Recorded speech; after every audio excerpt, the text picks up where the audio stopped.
Israel continues to test the patience of the new government in Syria, which is led by Hayat Tahrir al-Sham, by expanding its military operations in the war-torn country.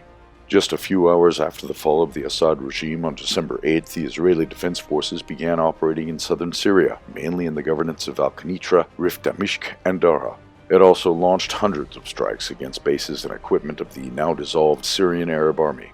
On December 16th, the IDF entered the town of Ma'ariya, a few hundred meters east of the buffer zone in the occupied Golan Heights. And on December 17th, Israeli tanks entered the town of Saida, also on the edge of the buffer zone.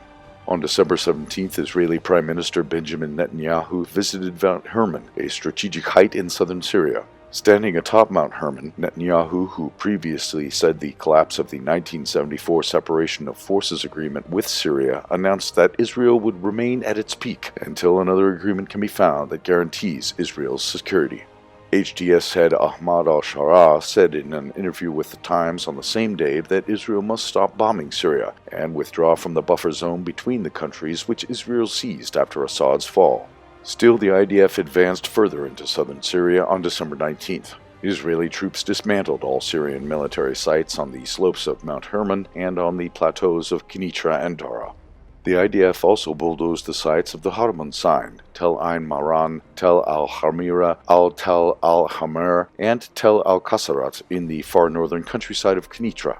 In addition, the military destroyed the headquarters of the 2nd and 3rd Battalions of the 90th Brigade, which was one of the SAA's largest formations. Communication and jamming equipment were also taken or destroyed by Israeli troops.